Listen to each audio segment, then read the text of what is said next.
एक भिक्षुक था।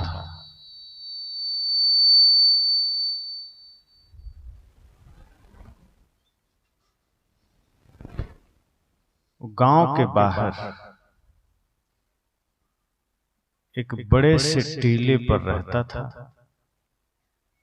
और कभी कभी वहीं से गांव में जाकर भीख मांग लेता था, भिक्षा मांग लेता था।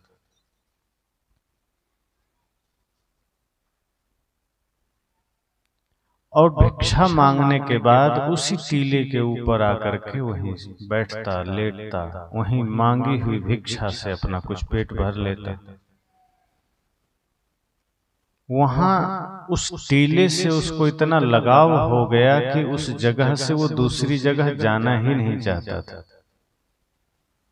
उसी टीले पर आराम से बैठता और जब लगता कि मुझे भोजन चाहिए तो पुनः गांव में चला जाता और लोगों से कुछ भिक्षा मांग करके फिर चला आता। यही क्रम उसके जीवन का चलता रहा। जवानी से उसने भिक्षा मांगनी शुरू की थी, बुढ़ापा आ गई और उसी टीले पर वो बैठा भिक्षा मांगता। जब बुढ़ापा आ गई तब जाना भी छोड़ दिया और गांव वाले, आसपास के गांव वाले सब जान चुके थे कि ये भिक्षुक यहीं रहता है और ये हमारे बीच आता है। अब तो ऐसा हो गया कि जिस दिन वो नहीं जाता गांव वाले खुद सोचने लगते कि भिखारी कहाँ गया, आता नहीं है, आज आया नहीं, कहाँ गया। और कुछ लोग दयावान थे तो वो जाकर के कुछ दे आते थे कि चलो आज नहीं आया, पता नहीं बीमार तो नहीं है, तो जा करके कुछ दान दे आता था उसके खाने के लिए। इसी तरह से जब वो और वृद्ध हो गया तो जाना बंद हो गया, कहीं जा नहीं सकता था भिक्षा लेने। तो गांव के लोग वहीं उसे भिक्षा दे जाते थे और वो भी आनंदित हो गया कि चलो हमें कहीं जाना नहीं पड़ता है, बुढ़ापा शरीर है, चलना फिरना मुश्किल, तो यहीं हमें भिक्षा मिल जाती है। और इसी तरह से उसका जीवन चलने लगा। वहीं रहता, वहीं भिक्षा मिल जाती, वहीं खाता, वहीं सो जाता।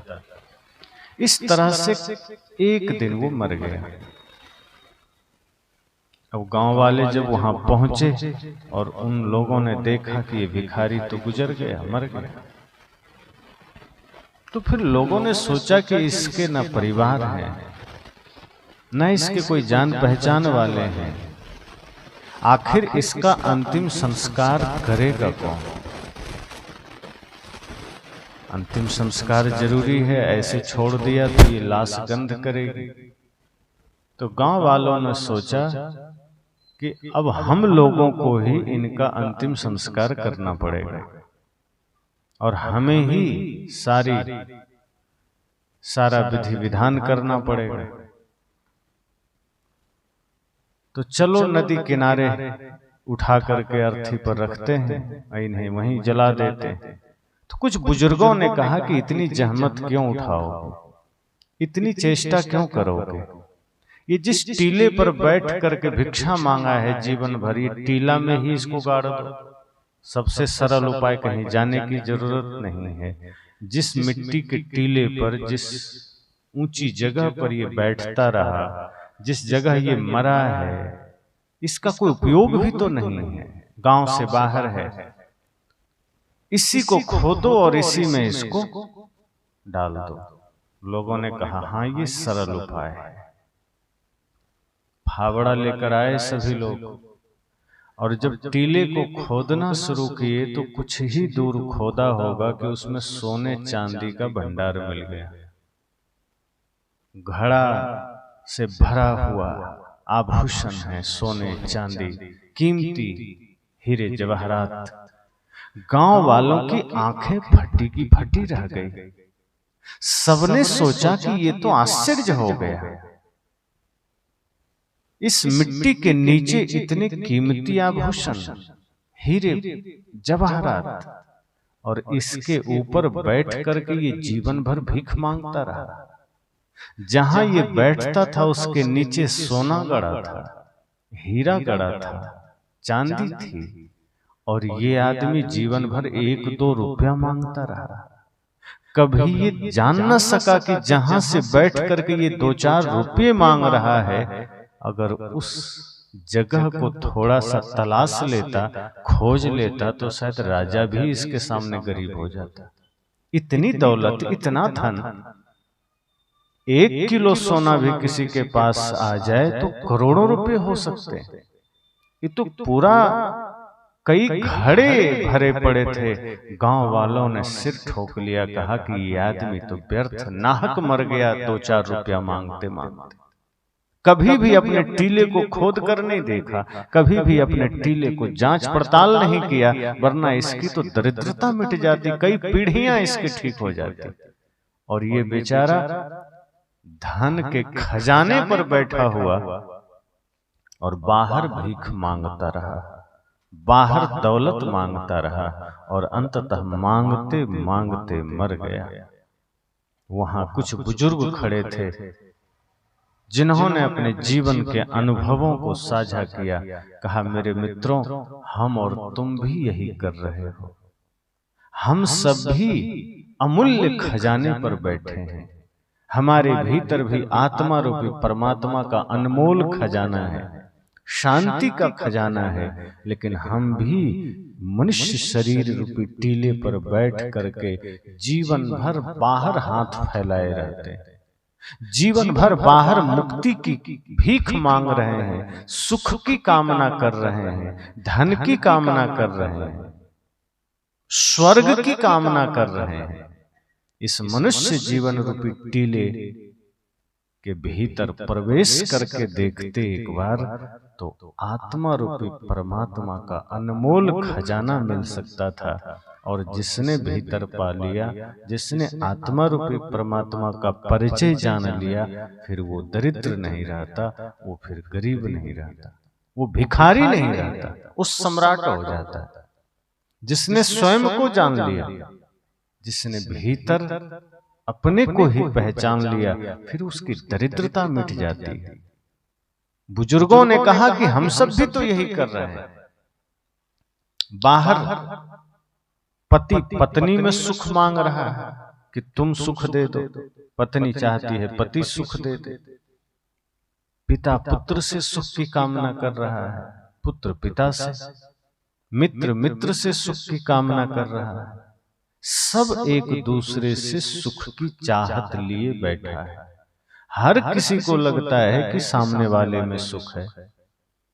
रिश्ते नाते से हटे तो लगता है ऐसा घर बन जाएगा तो सुख मिल जाएगा, घर से हटे तो ये गाड़ी हो जाएगी तो सुखी हो जाएंगे, ये कपड़ा खरीद लेंगे तो सुखी हो जाएंगे, ये गहना ले लेंगे तो सुखी हो जाएंगे। उस बुजुर्ग ने कहा कि मेरे मित्रों, तुम भी तो बाहर ही सुख तलाश रहे हो, कभी घर में, कभी कपड़े में, कभी परिवार में, कभी किसी वस्तु में। और ध्यान रखना, जो सुख बाहर से मिलेगा वो कभी भी छिन सकता है, वो कभी भी मिट सकता है, क्योंकि बाहर जगत स्थिर नहीं है।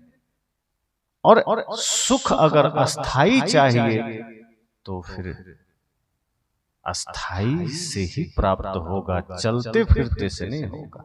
नश्वर जगत से शाश्वत सुख नहीं मिल सकता, क्षणभंगुर संसार से अनंत सुख नहीं मिल सकता है। अनंत सुख तो तब मिलेगा जब भीतर लौटोगे, जहां अनंत जगत है, अर्थात जहां मिटने जैसा कुछ नहीं है।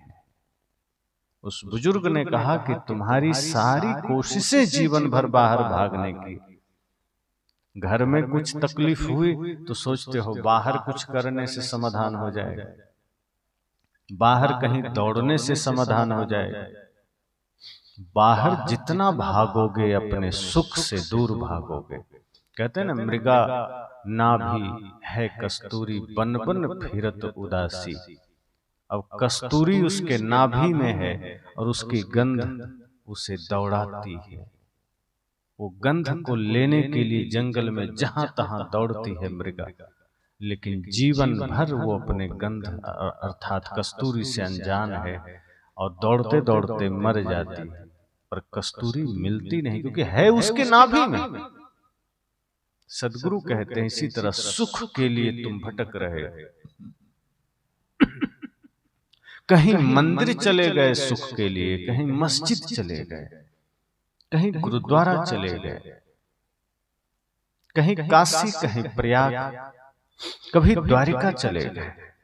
सुख की लालसा के लिए हम न जाने कितनी यात्राएं बाहर कर लेते हैं और सुख मिलता नहीं है।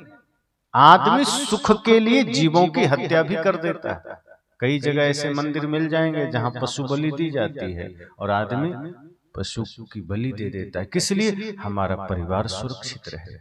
किसी जीव को मार करके हम अपना परिवार को सुखी रखना चाहते हैं, हत्या करके हम अपने जीवन को सुखी बनाना चाहते हैं।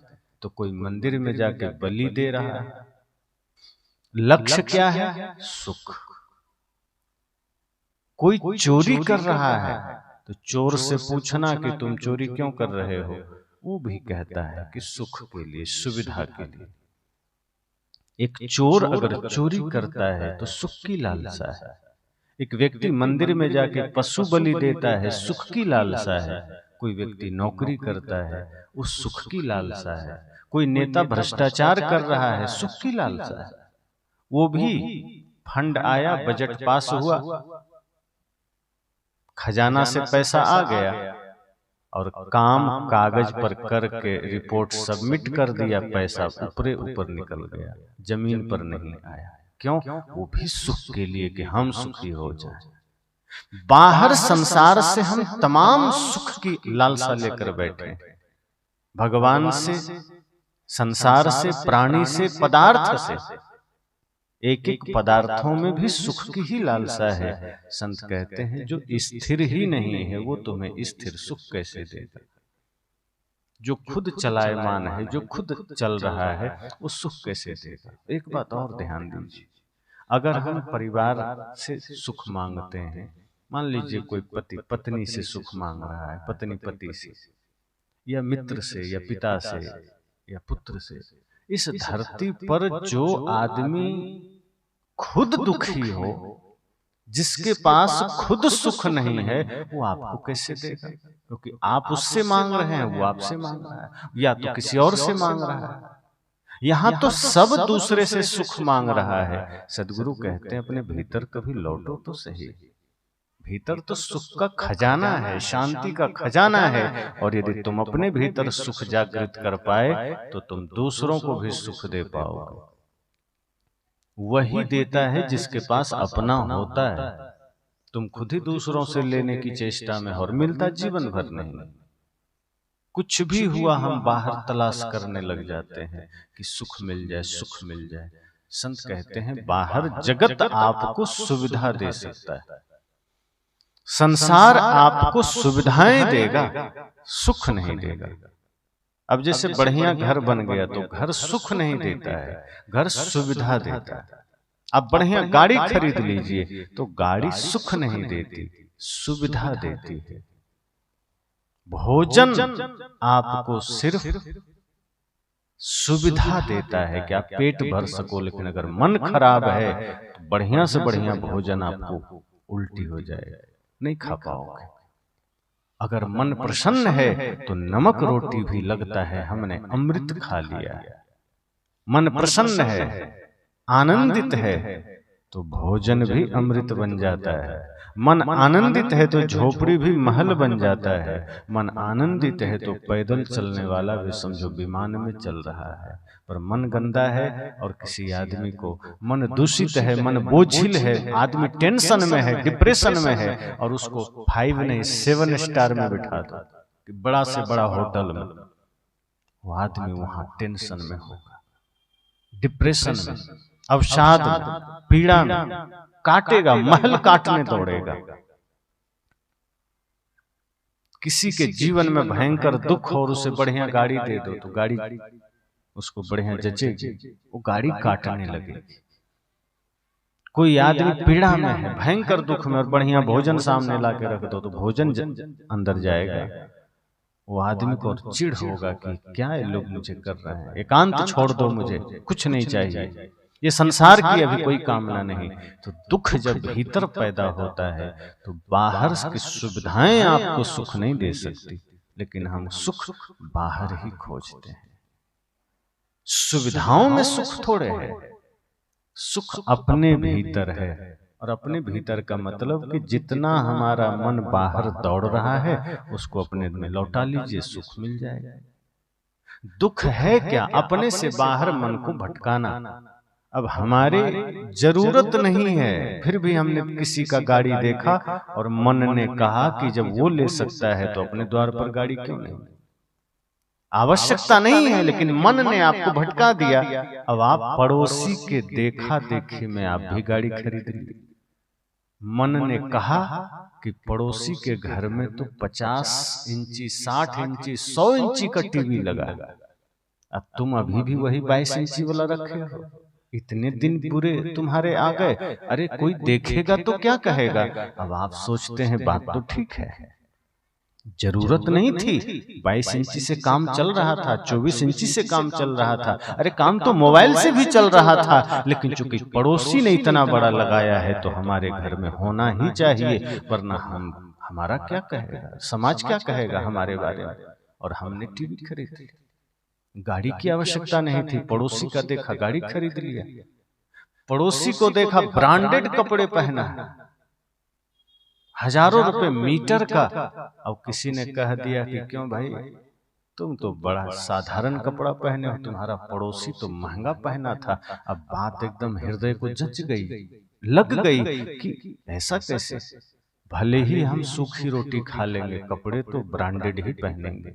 रुतबा कम नहीं होना चाहिए, अपना भी रुतबा रहना चाहिए। और इस झूठे शान के कारण हमने वो कदम उठाया जो हमारे सामर्थ्य से बाहर था, और फिर हमने कपड़े ब्रांडेड ले लिए। पड़ोसी के हाथ में देख लिया आईफोन है, और अभी तक हम यही 20,000 का फोन चला रहे हैं, ये कैसे संभव है। अब हम लोन पर फोन खरीद लेंगे, सब मिलता है, 1 रुपया ना दो फोन मिल जाएगा, महीना महीना पैसा देते रहो। आदमी शान बढ़ाने के चक्कर में फोन भी महंगा खरीद लिया। अब तमाम प्रकार से EMI भरो, पैसे भरो। अब आदमी अब सोचता है कि झूठी शान दिखाने के चक्कर में हमने ब्रांडेड सारी चीजें इकट्ठी तो कर ली, अब सबका बिल कौन भरेगा, खुद भरो। अब परेशान हो, अब टेंशन में जियो, पीड़ा में जियो, देखा देखी में सब कर लिया, अब रोना है। सदगुरु कहते हैं दुख आप खरीदते हैं, दुख मिलता थोड़े है। संसार दुख देने नहीं आता है, आप खरीदने जाते हैं, झूठी वाहवाही में, झूठी शान शौकत में, झूठे रुतबा में, दिखावा में। और ऐसे ही हम दुखों को खरीदते हैं और दूसरों से सुख चाहते हैं। दुख हमने खुद बनाया, भीतर दरिद्रता हमने खुद पैदा की, अब सुख हम दूसरों से चाह रहे हैं, शांति हम दूसरों से चाह रहे हैं कि कोई दूसरा सुख दे दे, कोई दूसरा समृद्धि दे दे, कोई दूसरा शांति दे दे। और जब देखते हैं कि संसार के लोगों से अपेक्षा पूरी नहीं हुई, तो मंदिर में जाके कुछ चढ़ावा चढ़ाए कि भगवान अब आप ही का सहारा है, अब आप ही कुछ कर दो। अब वहां भी कुछ नहीं हुआ, तब आदमी कहता है हमको तो भगवान से भरोसा ही उठ गया। मतलब अब भगवान तुम्हारे जूते मोजे देने बैठे हैं कि तुम्हें जूता दे दें, टीवी दे दें, रेडियो दे दें, EMI भर दें। हम भगवान को रखे किस लिए हैं? कल्प वृक्ष की भांति हम भगवान का प्रयोग करना चाहते हैं कि अगर भगवान हमारे जीवन में हो तो हमें कुछ करना ना पड़े, हम मंदिर जाएं, भगवान से प्रार्थना करें और हमारा सारा काम भगवान कर दें। अगर भगवान आकर कहें कि तुम चुपचाप बैठे रहो, झाड़ू भी हम ही लगा देंगे, तो हम ऐसे लोग हैं कह देंगे ठीक है भगवान लगा दो, हमें वैसे भी सोने का मन, झाड़ू भी हम लगवा लें भगवान से, शौचालय साफ करवा लें, खेत का काम करवा लें, फसल बोआई करवा लें। इतनी लाचारी और निकम्मी स्थिति हमारी हो गई, और फिर हम कहते हैं हम दुखी कैसे हैं। तो दुख होने का कारण कोई दूसरा नहीं है, हमने अपने आप को दूसरे के हाथों गिरवी रख दिया है। कि दुख खुद से बनाया और सुख के लिए हमने दूसरे को आधार बना लिया कि या तो पिता हमारा सुख का वजह बन जाए, या पत्नी सुख का कारण बन जाए, या कोई वस्तु हमारे लिए सुख का कारण बन जाए। लेकिन जो संसार की वस्तुएं, जो संसार के प्राणी खुद स्थिर नहीं है, वो आपके सुख का आधार कैसे बनेगा? सुख का आधार, मान लीजिए कोई गाय सामने खड़ी हो, कोई आदमी आपसे पूछे कि आप कहाँ पर खड़े हैं, मैं आपके पास आना चाहता हूं, और आप कहें कि गाय खड़ी, हम यहीं पर हैं, तो गाय हमेशा खड़ी रहेगी, गारंटी है? हो सकता है गाय दूसरे के पास जाके खड़ी हो जाएगी। अगर आप गाय को अपना पता ठिकाना बताओगे, या जो वस्तु चल रही कि कोई गाड़ी खड़ी है, ये गाड़ी के पास है और गाड़ी निकल गई, चली गई, तो जो आदमी आएगा वो तो यही देखेगा कि यहाँ गाय तो है नहीं।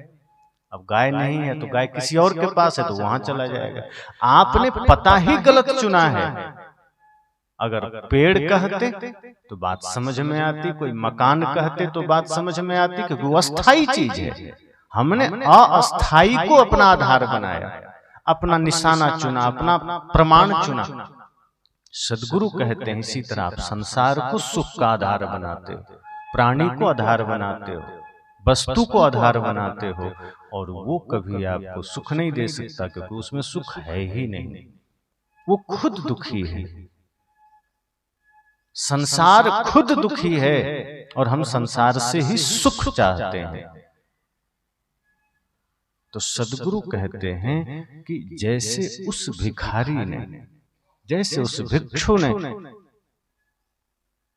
अपनी पूरी जवानी तो गंवाई ही, बुढ़ापा भी गंवा दी, पूरा समय उसने गंवा दिया, और अंततः उस खजाने में बैठ के भी दरिद्रता ही हाथ आई। मर गया तब खजाने का पता चला, उससे पहले कभी ख्याल नहीं आया कि मैं खजाने पर बैठा हूं। यही स्थिति हमारी होती है, यही समस्या हमारे जीवन की है कि व्यर्थ के चीजों में स्वयं को उलझा उलझा करके हम अपने जीवन में दुख खरीदते चले जाते हैं, इकट्ठा करते चले जाते हैं, और मिलता नहीं है सुख, मिलता दुख है। लगता तो है कि हम सुख खोज रहे हैं, लगता तो है कि इससे सुख मिल जाएगा, कि घर बढ़िया हो गया तो सुखी हो जाएंगे, और इतना कुछ कर लेंगे तो सुखी हो जाएंगे। लेकिन नहीं, जो खुद बाहर से बटोरा हो वो सुख नहीं देता। सुख मिलता है जो भीतर से प्रकट हुआ, वो कभी घटता भी नहीं। जो बाहर से लेंगे घटता भी चला जाएगा। अगर कुछ क्षण के लिए मान ले कि धन सुख दे सकता है, तो धन स्थिर तो नहीं है, एक दिन खर्च भी हो जाएगा, मकान जर्जर हो जाएगा, किसी का शरीर, मान लीजिए किसी का रूप आपको सुख दे रहा है, पति पत्नी या पत्नी पति, किसी का भी, मित्र मित्र का, लेकिन एक समय ऐसा आएगा जब रूप भी ढलेगा, सुंदरता ढलेगी, तो सुख का आधार गया काम से, क्योंकि बाहर से लिया गया है। प्रकृति के अधीन है जीवन, प्रकृति के अधीन है शरीर, तो एक दिन वो भी ढलेगा। पर जो भीतर से प्रकट होता है आपका आंतरिक जीवन, अगर आप उससे जुड़ गए, मन को वहां लेकर आ गए, तो वो कभी बदलता नहीं है।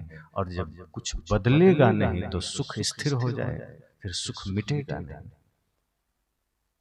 अब जैसे टंकी में पानी भरते हैं, तो 1000 लीटर की हो या 5 या 10,000 लीटर का, भरते तो मोटर से ही, टंकी छत पर रख दो, अपने से तो पानी उसमें नहीं आ जाएगा, बाहर से आप पानी डालते हैं। और यदि टंकी भर दी गई है और उसमें से 1 लोटा पानी निकल गया, तो 1 लोटा पानी उस टंकी में कम हो गया। अब उसके लिए फिर आपको मोटर चलाना पड़ेगा, खुद नहीं आएगा उसमें। बल्कि 1 बूंद पानी भी वहां से निकल गया तो समझ लो कि टंकी में 1 बूंद कम हो गया। वो खुद से प्रकट नहीं हो सकता, क्योंकि टंकी में जल बाहर से भरा गया है। टंकी का अपना कोई जल नहीं है, उसका कोई सामर्थ्य नहीं है कि उससे जल निकले और खुद प्रकट हो जाए। इसलिए जब बाहर से भरा जाए तो कितना बड़ा भी टैंकर हो वो धीरे धीरे खाली होगा ही और फिर भरना पड़ेगा। लेकिन कुआं से एक बाल्टी जल निकाल लीजिए तो घटेगा क्या? बोर से निकाल लीजिए, तत्क्षण हो सकता है घटेगा, लेकिन उसका अपना स्रोत है, फिर ज्यों का त्यों हो जाएगा। रोज आप बोर से पानी टंकी में भरते हैं, कहाँ बोर में खाली होता है? ऐसा थोड़े है कि किसी को बोर में पानी भरना पड़े कि नहीं नहीं बोर में अब पानी खत्म हो गया, अब तो टैंकर लाके भरना पड़ेगा। बल्कि बोर से ही सारे टैंकर भरे जाते हैं, टंकियां भरी जाती है। क्यों? क्योंकि बोर का, कुआं का अपना जल है, वो दूसरे से उधार नहीं लिया है, वो दूसरे से मांगा नहीं है। और जो दूसरे से नहीं लेता, जिसके भीतर खुद प्रकट हुआ है, वो दूसरों को भी दे देता है, वो दूसरों के भी प्यास बुझा देता है। इसी तरह से जब हम बाहर से सुख बटोरते हैं, बाहर से सुविधा बटोरते हैं, बाहर से शांति की तलाश करते हैं, तो क्षण भर को लगता तो है कि हम सुखी हो गए, लेकिन वो फिर धीरे धीरे खाली हो जाएगा, क्योंकि हमने भीतर प्रकट नहीं किया, हमने बटोरा है, हमने कभी दूसरे को देखा देखी में कुछ कर लिया है। भौतिक जगत के अनुसार हमने अपने को थोड़ा थोड़ा सजा लिया है बाहरी तौर पर। और जो बाहर से जोड़ा जाए, जो बाहर से सजाया जाए, वो एक दिन खाली हो जाता है। और जब खाली होगा तो दुख फिर ज्यों का त्यों हो जाएगा। फिर आप सोचेंगे अच्छा भला तो सब कुछ था, ये दुख कैसे आ गया? क्योंकि दुख कहीं गया ही नहीं था, बस कुछ क्षण के लिए बाहरी चीजों के वजह से वो ओझल हो गया था। हम सुविधाओं में इतना भूल गए थे कि दुख का आभास मिट गया था। जैसे किसी आदमी को चोट लग जाए और उसको बेहोशी का इंजेक्शन दे दिया जाए, तो दर्द गया नहीं है, बस दर्द और आपके बीच में बेहोशी का इंजेक्शन एक पर्दा डाल दिया कि उससे कनेक्शन हटा दिया। दर्द तो शरीर में बना हुआ है। अब जैसे अभी मेरा दांत निकाला डॉक्टर ने, तो इंजेक्शन डाला, ये शून्य हो गया, तो कुछ भी पता नहीं चला, उखाड़ के रख दिया। लेकिन जब उसका प्रभाव कम हुआ तो दर्द होना शुरू हुआ। दर्द था, बस उस दर्द से जो चेतना का कनेक्शन था उस इंजेक्शन के वजह से वो कट गया। उसका जो सूचना, उसकी सूचना थी वो मस्तिष्क को नहीं जा रही थी। दर्द तो हो रहा था। अब सूरज उगा है, बीच में बादल आ गया, इसका मतलब सूरज खत्म थोड़े हो गया। सूरज है, सिर्फ उसकी रोशनी को रोकने के लिए बादल खड़ा हो गया। इसी तरह से दुख तो रहता है जीवन में, लेकिन ये जो भौतिक चीजें हैं वो लगा लगा कर, उसमें पढ़ पढ़ करके हम एक बेहोशी अपने भीतर निर्मित कर लेते हैं, एक मूर्छा। और वो दुख कुछ देर के लिए हमें लगता है सब ठीक हो गया। अपने मन को हम थोड़ा सा सांत्वना दे देते हैं, संतुष्टि दे देते हैं। लेकिन जब वो सारे चकाचौंध खत्म होती है, वो सारे उथल पुथल विराम होता है, फिर वो दुख हमें आभास में आता है, फिर वो दुख प्रकट होता है, फिर हमें पीड़ा का अनुभव होता है, फिर लगता है अरे सब कुछ तो वैसा का वैसा है, ये दुख तो वही है, ये पीड़ा तो वही है। क्यों? क्योंकि हमने सुख को बाहर से बटोरने का प्रयास किया था। जहां सुख नहीं है भीतर, हम बाहर तलाश कर रहे थे। संतों ने कहा ना, सदगुरु कबीर साहब ने, वस्तु अंते खोजे अंते क्यों कर आवे हाथ। वस्तु कहीं और है, कहीं और खोजेंगे तो हाथ कैसे आएगा? घर में कोई सामान गुम जाए और आप यहाँ खोजोगे तो थोड़े मिलेगा। वो कहानियां बार बार सुनते हैं ना, बूढ़ी माँ का सुई गिर गया घर में, कपड़ा सिलते सिलते, वो बाहर देखी चौराहे में लाइट जल रही है, वहां जाके खोजने लगी। एक संत देखते हैं कि माता क्या कर रही हो?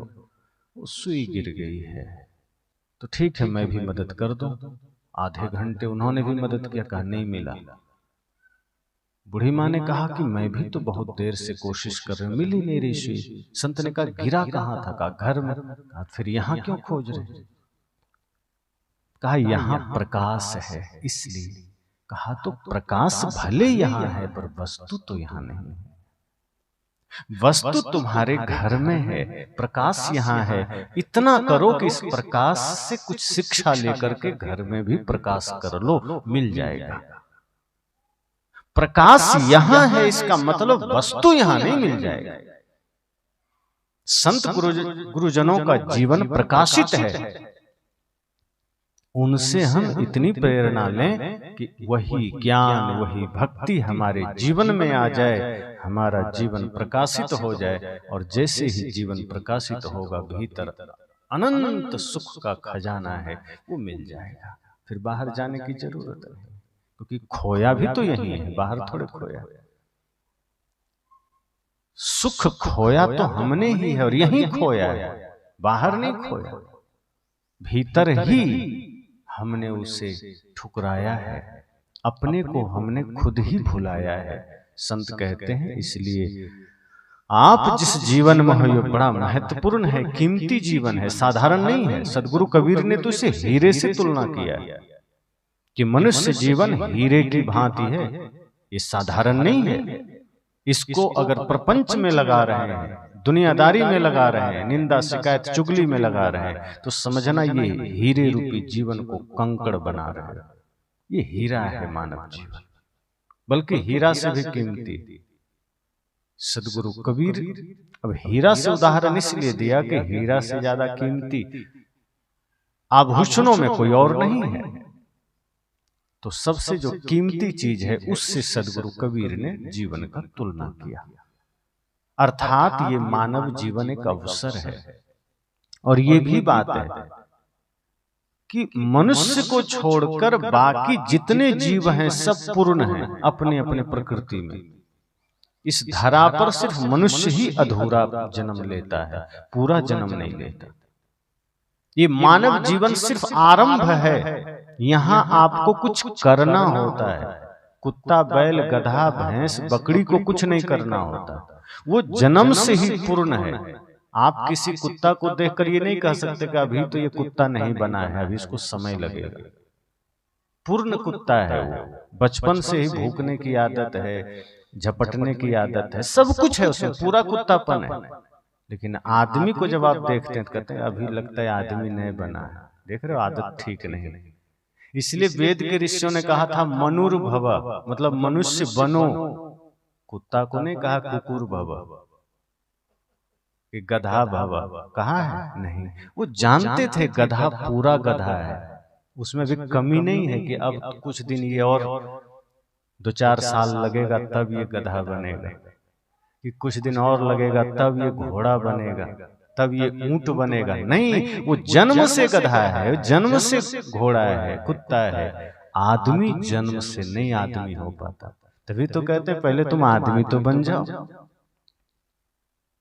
किस लिए कहते हैं? क्योंकि आदमी शक्ल लेकर पैदा हुआ है, शरीर आदमी का पैदा हुआ है, आदमी का गुण नहीं आया।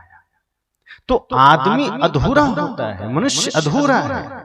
इसे अपनी यात्रा पूरी करनी पड़ती है ज्ञान के द्वारा, विवेक के द्वारा। इसलिए एक जो सबसे बड़ा लाभ मनुष्य को है, उसके भीतर ज्ञान की संभावना और बुद्धि मिल गई है। वरना जानवर से भी बदतर मनुष्य हो जाए। अगर ज्ञान और बुद्धि का सदुपयोग ना करे, ज्ञान जागृत ना करे, तो जानवरों से बदतर आदमी है। और देख लो इस संसार में जितने भयंकर से भयंकर पाप हो रहे हैं, सब में आदमी का नाम है, किसी जानवर का नाम नहीं। आपने कहीं नहीं देखा होगा कि भ्रष्टाचार केस में कोई बैल बंद है जेल में, कि भ्रष्टाचार करते पकड़ा गया, कि आय से अधिक संपत्ति इकट्ठा करने के जुर्म में गधा पकड़ा गया।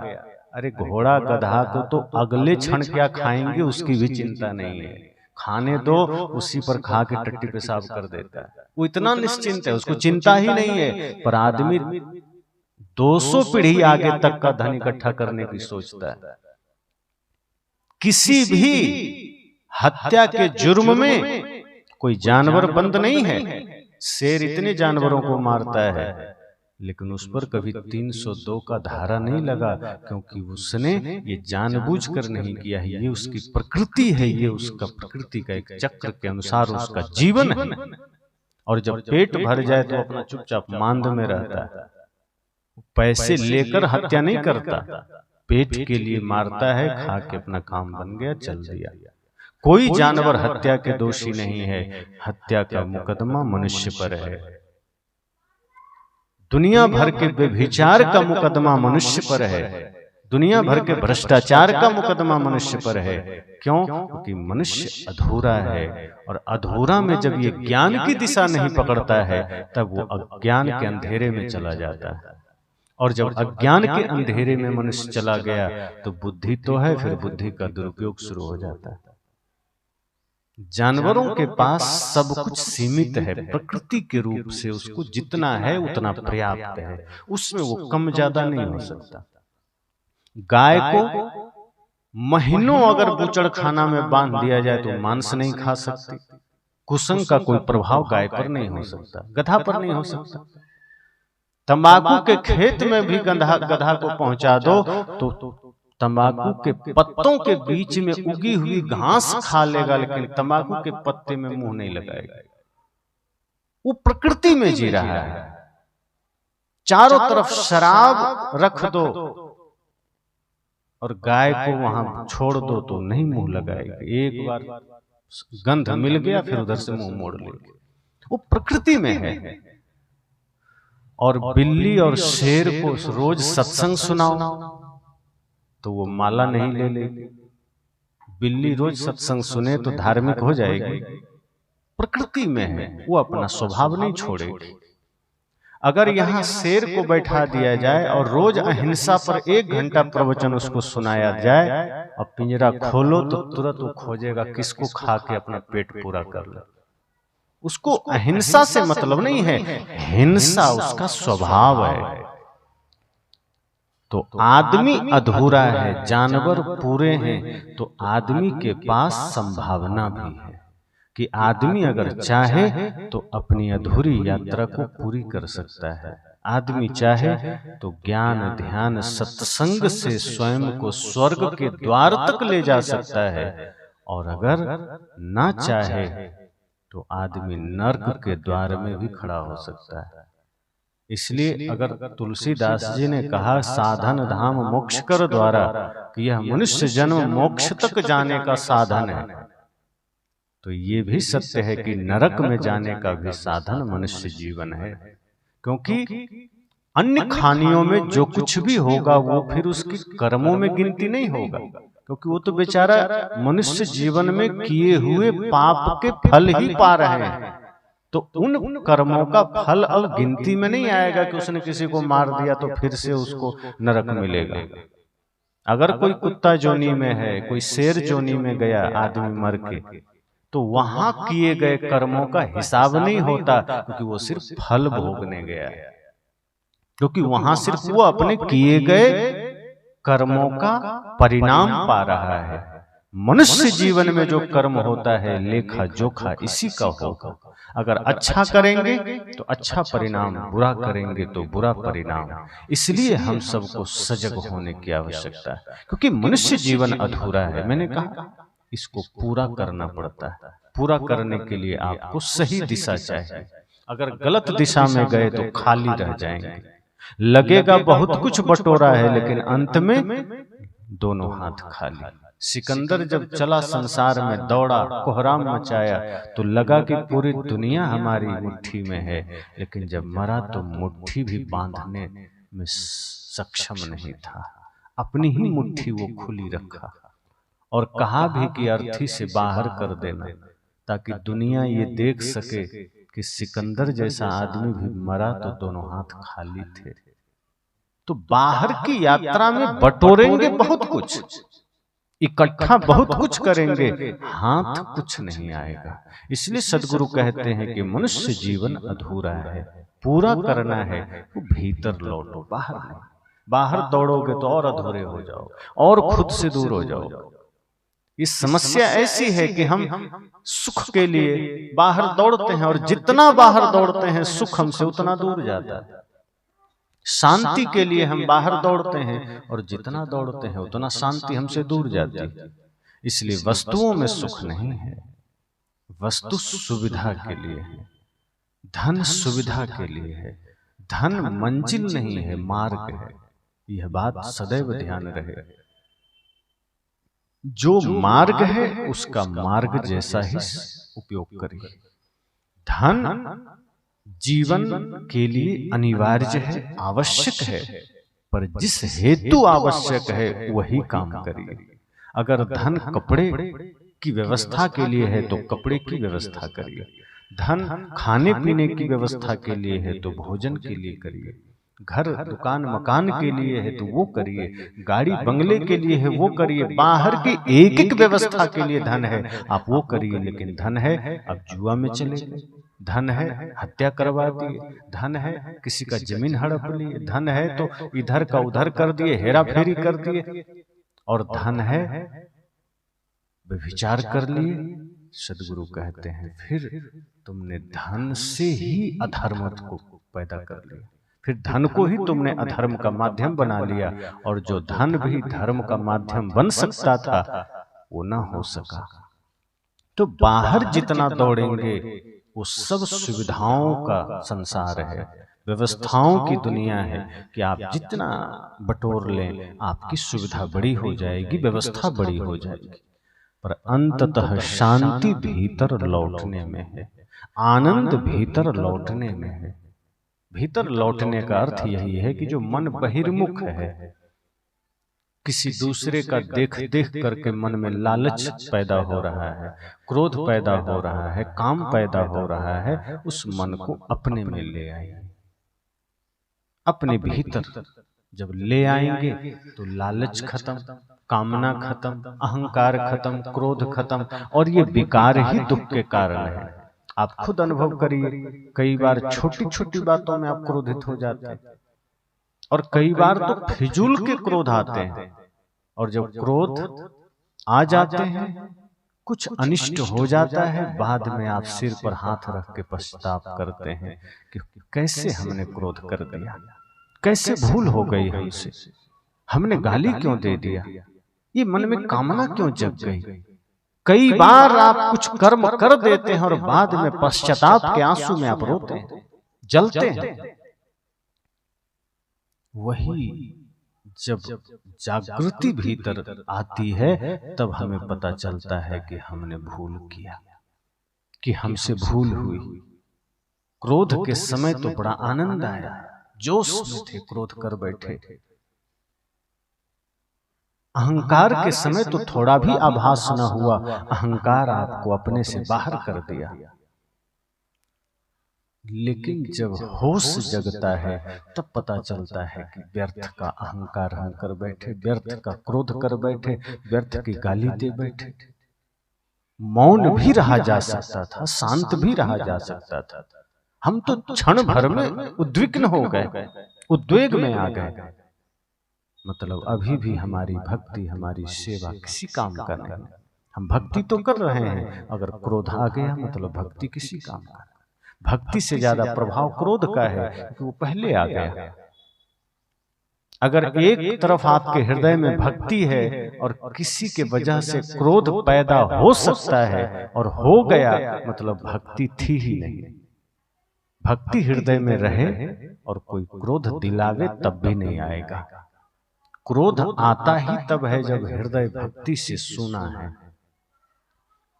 काम जगता ही तब है जब हृदय में ज्ञान और विवेक वैराग्य की कमी है। नहीं है, कमी भी नहीं। कमी क्या होता है? वो थोड़ा भी रहेगा तो वो चिंगारी हमेशा प्रकाशित रहता है। इसका मतलब वो रत्ती भर नहीं। जिस दिन हृदय में ज्ञान पूरा रहे उस दिन आप कभी कोई विकार को जन्म नहीं दे सकते। सदगुरु ने कहा है ना, जो रहे करवा सो निकरे टोटी। तो टंकी में जो रहेगा वही तो निकलेगा, बाहर से थोड़े कुछ आ जाएगा। अब टोटी खोलो, अब पानी निकले तो टंकी में पानी है तो पानी निकलेगा।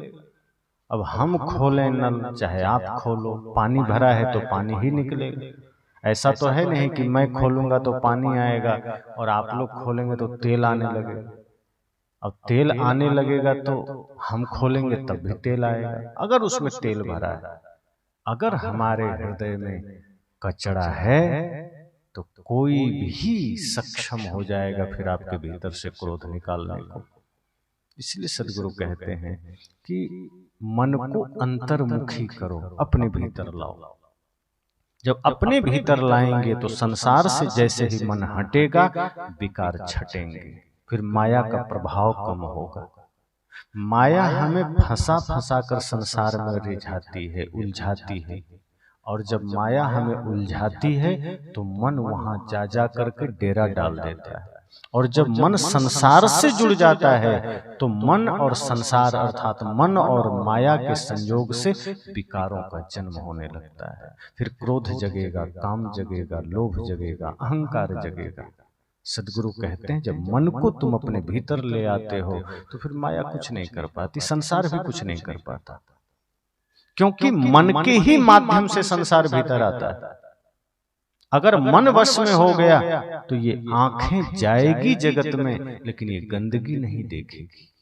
अभी मन पहले से गंदगी में है, इसलिए आंख भी उधर चली जाती है। मन पहले से बुराई में है, इसलिए कान उधर चले जाते हैं। मन पहले से शराब खाना में है, इसलिए पैर वहां चले जाते हैं। मन पहले से हिंसा में है, इसलिए हाथ हिंसा के लिए खड़े हो जाते हैं। मन पहले से ही गाली गलौज में है, तब मुख से गाली निकल जाती है। सदगुरु कहते हैं जब मन को तुम भीतर ले आओगे, मन को वश में कर लोगे ध्यान के द्वारा, तो फिर ये इंद्रियां अपने आप में कुछ नहीं कर सकती। फिर आंखें देखेगी जगत को, पर उस पूरे जगत में से जो अच्छा है वो ग्रहण करेगी। जैसे जो आदमी सम्यक दृष्टि वाला है, पवित्र दृष्टि वाला है, उसी शहर के चौराहे में घूमता है, लेकिन वो कहीं भी किसी गलत पोस्टर पर नजर गई भी तो उसके छाप भीतर आने नहीं देता। वो कुछ अच्छा है तो ले लिया, वरना उपेक्षा करते निकल जाता है। पर जब मन हमारा बहिर्मुख है तब हम क्या करते हैं, हम वहीं देखेंगे जहां मन पहले से चिंतन कर रहा है। फिर उन हजार अच्छाई में हम किसी गंदी जगह को देख लेंगे। पर जब मन अंतर्मुख हो जाता है, मन वश में हो जाता है, तो संसार में मन जाएगा लेकिन अच्छाई लेकर आएगा। मैं उदाहरण दिया करता हूं कि अर्जुन के सामने द्रोणाचार्य ने एक परीक्षा रखी थी कौरव और पांडव दोनों के लिए, कि धनुर्विद्या में जो पारंगत हो गया उसकी परीक्षा होगी। पेड़ पर एक नकली चिड़िया रख दिया और चिड़िया की आंख में निशाना लगाना है, ये शर्त रख दिया। तो दुर्योधन अहंकारी था। द्रोणाचार्य तो चाहते थे कि अर्जुन पहले निशाना लगा ले, लेकिन दुर्योधन अकड़ के सामने आ गया कि गुरुदेव वो कहीं पहले लगाया, जीत गया, तो फिर आप उसी को विजेता घोषित कर दो, इसलिए पहले हमें मौका दो। गुरुजी ने कहा ठीक है, कहा हम पहले निशाना लगाएंगे। धनुष बाण लेके खड़ा हो गया। करना क्या है, कहा देखो पेड़ है, उस पर चिड़िया रखी है। कहा हाँ बस बाण चलाते का पूरी बात सुन लो। उसके आंख में निशाना लगाना, बाण उसके आंख में लगना चाहिए। कई कौन सी बड़ी बात है, अभी 2 मिनट में लग जाएगी। कहा लेकिन उससे पहले प्रश्न का उत्तर दो। कहा क्या?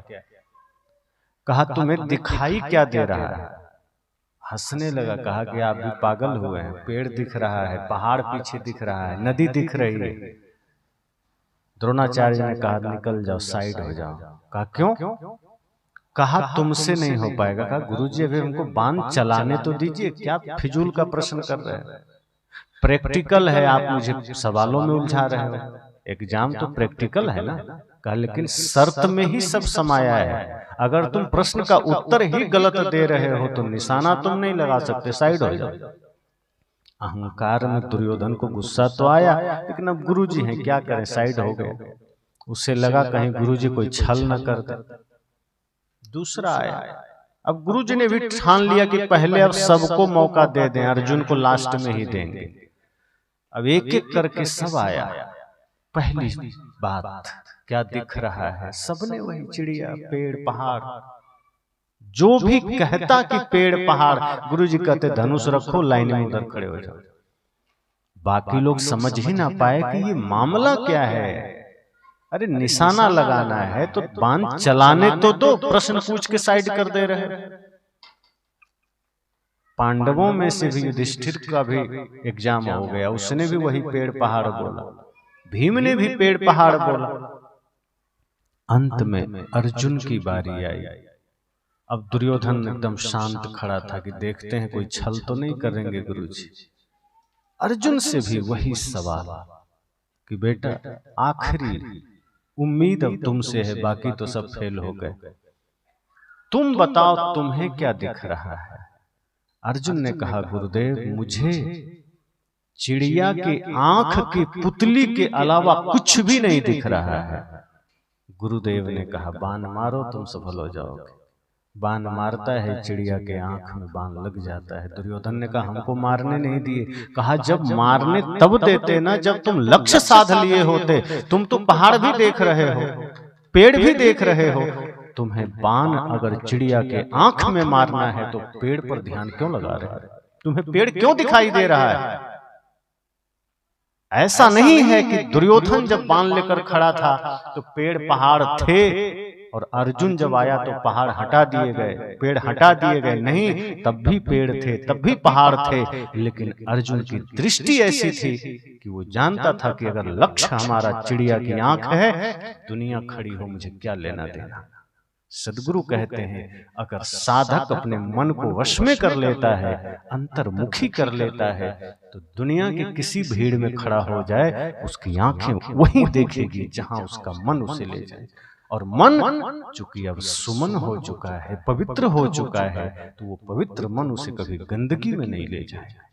आंख खुली है, पूरा संसार सामने है, लेकिन मन निर्मल है तो आंखें गलत दृश्य नहीं लाएगी, कान गलत शब्द नहीं लाएंगे, पैर गलत दिशा में नहीं जाएंगे। तो मन को जब हम अंतर्मुख कर लेते हैं, अपने में लौटा लेते हैं, तब सुख प्रकट हो जाता है, शांति जागृत हो जाती है। और जब तक मन भटक रहा है किसी की वस्तु में, किसी के रूप में, किसी के धन में, सुख हमसे दूर भागता है, क्योंकि सुख का आधार हमने संसार को बनाया और संसार स्वयं दुखी है। साहब तो कहते हैं कि दुनिया में जो भी है तन धर सुखिया काहू न देखा, जो देखा सो दुखिया। इस धरा पर जो भी है दुखी है, और सुख का एकमात्र साधन है अपने भीतर लौटाओ और अपेक्षा का त्याग कर दो। किसी से कोई उम्मीद, किसी से कोई कामना न रखो। आशा छोड़ के भय निराशा, कहीं कबीर तब देख तमाशा। सद्गुरु कहते हैं अगर दूसरों से तुम आशा लिए बैठे हो, वो मेरा सुख का कारण बन जाए, वहां सुख मिल जाए, उससे सुख मिल जाए, तब तक दुख बना रहेगा। जब दुनिया से निराश हो जाओ, निराशा मतलब हताश नहीं, निराशा का मतलब किसी से आशा करना छोड़ दो, अपने बाहुबल का भरोसा कर लो कि मुझे तो अपने भीतर सुख प्रकट करना है, दूसरा मेरा सुख का आधार नहीं बन सकता। क्योंकि दूसरा अगर सुख का आधार है तो उसका मन आ गया हट जाएगा तो दुख आ जाएगा। दूसरा अगर हमारे शांति का आधार है, उसका मन आ गया कि नहीं अब हम तुम्हारे साथ नहीं रहेंगे तो दुख आ जाएगा। मकान हमारा सुख का आधार है और भूकंप में मकान टूट गया तो दुख आ जाएगा। सद्गुरु कहते हैं संसार अस्थिर है, उसे कभी अपना सुख का आधार मत बनाना। व्यवस्था का साधन है वो, व्यवस्था का साधन बनाइए निष्काम भाव से। अपने भीतर मन को लौटा लीजिए, देखो संसार को, लेकिन ज्ञान से देखो, विवेक से देखो। और जब विवेक की आंख से देखेंगे तो संसार में रहते हुए संसार आपको दुखी नहीं कर सकता। सद्गुरु थोड़े कहते संसार छोड़ दो, वे नहीं कह रहे हैं कि सब लोग संसार छोड़ो चंद्रमा पर जाके घर बनाओ। वे कहते रहो, घर में ही रहो, संसार में ही रहो। बस करना क्या है, पानी में नाव चले तो चले, नाव में पानी ना आने दो। संसार में मन गया तो गया, मन में संसार ना आने दो। ये सूत्र याद कर लो तो जहां हो आनंदित हो, जहां हो वहीं परमानंद है, परम शांति है। नाव चलेगा पानी में ही, और कहाँ चलाएंगे? जमीन पर नाव थोड़े चलेगी, चलना पानी में है। पर जब तक नाव पानी में है, नाव कभी डूब नहीं सकती है। लेकिन जिस घड़ी पानी नाव में आ गया, नाव डूब जाएगी। रहना संसार में ही है, चलना जगत में ही है। कुछ नहीं बिगड़ेगा, संसार आपका कुछ नहीं बिगाड़ पाएगा। लेकिन संसार मन में आ गया, तब समझो कि वहीं हमारी नाव डूब जाएगी। ये भवसागर में हमारा जीवन डूब जाएगा। सदगुरु कहते रहो घर में, परिवार में, समाज में, मित्रों के साथ, लेकिन निष्काम भाव से, मन से सारा काम करिए, कमाइए, खाइए, खिलाइए, सारे व्यवहार निभाइए, लेकिन वो समस्त संसार की आसक्ति को भीतर आने मत देना। वो भीतर आ गया तो आपको विषैला बना देगा, आपको पीड़ा से भर देगा, अशांति से भर देगा। और सुख का एकमात्र साधन है मन को निर्विकार रखना, हृदय को निर्मल रखना। तो मैंने कहा कि ये हमारा जीवन सौभाग्य का है, परंतु दोनों रास्ते हैं। अगर मन बहिर्मुख हुआ तो ये जीवन नरक का भी कारण बन जाएगा, क्योंकि स्वर्ग नरक का निर्णय भी मनुष्य जीवन में ही होता है। कुत्ता कुछ गलत करेगा तो नहीं कह सकते कि इतना पाप कर रहा है अभी नरक में जाएगा, वो ऑलरेडी नरक में ही है। उसने गलतियां की है मनुष्य जीवन में, तब वो उस जीवन को पाया है। मनुष्य जीवन में जो कुछ भी करेंगे उसका हिसाब होगा। तो आज अच्छा या बुरा जो कुछ भी करेंगे वो लिखा जाएगा, वो अंकित होगा, वही आपका भाग्य बनेगा। भाग्य का निर्माता बनो तो भाग्य कर्म से बनता है। कर्म बढ़िया करेंगे, भाग्य बढ़िया बन जाएगा। तो हम सबको यह संकल्प लेना है, सोचना है कि हमें अपने जीवन को किसी दूसरे के हाथों नहीं सौंपना है, अर्थात अपना मालिक स्वयं बनना है। संसार को अगर आपने अपना मन सौंप दिया तो फिर नचा नचा के आपको दुखी कर देगा। अगर प्राणी पदार्थ में मन को अटका दिया तो प्राणी पदार्थ के हिसाब से मन डोलेगा, फिर सुख दुख के झमेले में पड़ पड़ करके मानव जीवन खो जाएगा। और एक बार मनुष्य जीवन खो गया तो दोबारा कब मौका मिले कोई गारंटी नहीं है। इसलिए मनुष्य जीवन अमृत का खजाना है।